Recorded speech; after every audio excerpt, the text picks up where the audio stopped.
The SEC will release its entire 10-game conference-only schedules on the SEC network. More on that in a minute, but before we can discuss the possibility of a season, the push to play continues 6 days after the Big Ten and the Pac-12 decided to postpone the fall season. Ohio State star quarterback Justin Fields started a petition requesting the Big Ten immediately reinstate the 2020 football season. By last night, the petition had more than 200,000 signatures.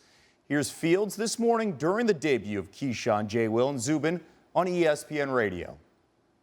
I think if the SEC, ACC, and Big 12 all think that we can have a season safely, then I don't see any reason why the Big Ten couldn't do the same. I think if we can get everybody on the same track in the conference, I think that'll be a safe way to actually conduct the season. Would we be more safe on campus playing football or off campus?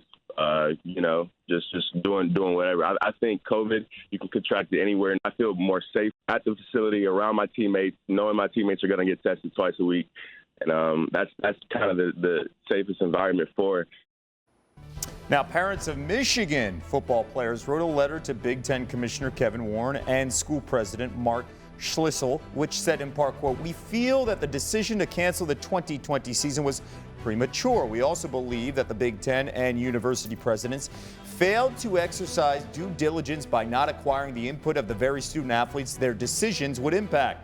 The letter would go on to say the Michigan football staff has taken every measure to ensure the safety and well-being of our sons. More importantly, we have complete trust in our sons and their ability to determine what is best for them.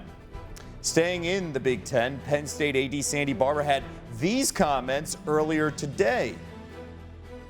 I don't see that changing, but I also appreciate the passion of our parents and our student athletes, and I appreciate where both their hearts and their heads are. I wasn't in the room or on the Zoom when the decision was made, but I've talked to my president. I've talked to Dr. Barron numerous times. It's unclear to me whether there was ever a vote or not. Unclear whether there was a vote. Okay, college football insider Heather Dinich joining us now with much more on the story. So Heather, what's been the reaction from the Big Ten on this push by the athletes and their parents to reconsider last week's decision?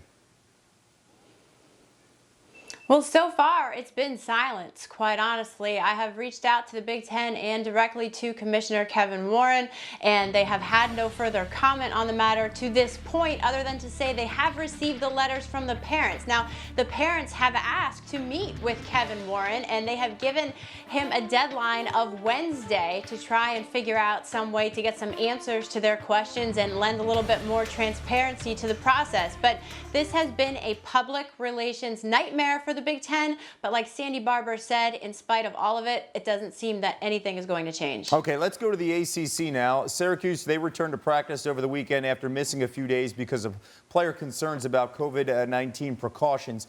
Some of the Orange players are still uncertain about how things will play out, and head coach Dinich Babers talked about it. Listen to this.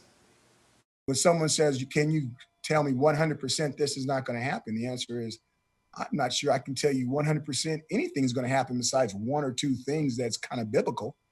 So, outside of that, there's not that, and not having the answers when people ask you questions is the most frustrating thing. The word I can't stand is I don't know. And it seems like I've said it more than 2020 than I've ever said it in my life. And that is frustrating for someone that's wired the way I'm wired. I appreciate Dinich Babers saying that, but it's okay to say I don't know, right, Heather, in this day and age? Uncertainty is not contained to Syracuse. So what could all this mean for the ACC, the SEC, and the Big 12 moving forward? Well, that's the thing. The fear of the unknowns is what every week the university presidents in every conference continue to weigh. And so far, they've decided to proceed forward. But look at what is happening right now at North Carolina, where they are going all online. They have said that they are going to proceed forward. They still expect to play this fall. But when you have a chancellor of a university who goes into those meetings with every other university president in that conference, and he says that for the regular general student body, the statistics right now are untenable, that is a cause for alarm for everyone else. While it's unique to one campus, it is a scenario that is very realistic and certainly adds to the equation. It's a reminder that while schedules are coming out and schools and conferences say we're moving forward, nothing is still a guarantee.